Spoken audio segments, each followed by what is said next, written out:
So in the earlier video, I have introduced you to force vibration analysis, where we have seen how to formulate the equations of motion and get the response for the amplitudes using the impedance matrix formula. And now we'll look at a given question. So over here we have the system represented by this diagram, where the mass is getting a force F1, M2 or the second mass is not having any force, and F1 is represented by this F10 cos omega t. So it is a periodic force again, and we have converted the equations of motion to a simpler terms, which is the mass form, the matrix form. You must notice that the mass matrix is a symmetric matrix, and also we have only non-zero entries for principal diagonal values. Of all the off diagonal values are having a value of 0, and the stiffness matrix is also symmetric.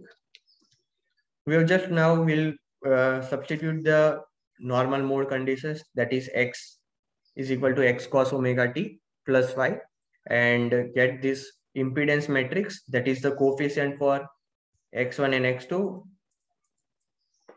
is equal to 0. So over here we'll not have them as 0, we'll have f1 and f2 values.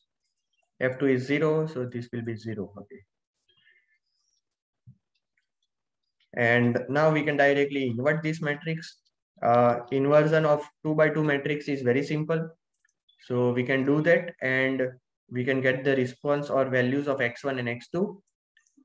And then this becomes a base, or the response is looking like this. And this response is going to become the base for your development of vibration absorber. So in the next video, I'll look in detail, I'll explain about vibration absorber. But now, as of now, look at the response. That is the x1 and x2 values. So this is the representation of x1 and x2. This is xk by f.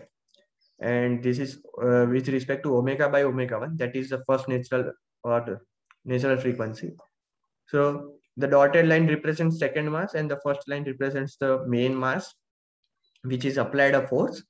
So this is how the response is. It can be splitted into 3 phases, which is one before the value of 1 for omega by omega 1. Another is some intermediate value between 1 and 2.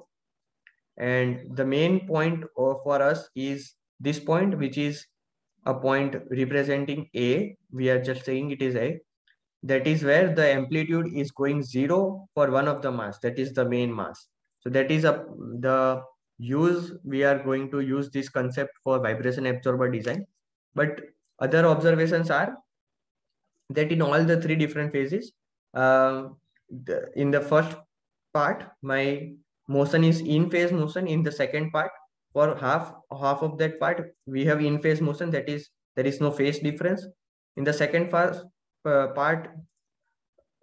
have out of phase motion, that is this is having an opposite motion to it. And in the last part also we have out of phase motion for the 2 masses. So that's an important conclusion. So we'll use that this in vibration absorber design. That point A is some resonance frequency of the original machine. That is this point A is equal to omega by omega 1 when we are having a single degree of freedom. So when the second mass is not present, then the omega 1 value will be such that over here we are having omega 1 value. That is omega by omega 1 is equal to 1 over here. So this point A is representing the resonance frequency of the original machine. And now we want to design vibration absorber, which I'll explain in the next video. But this chart is very important for us.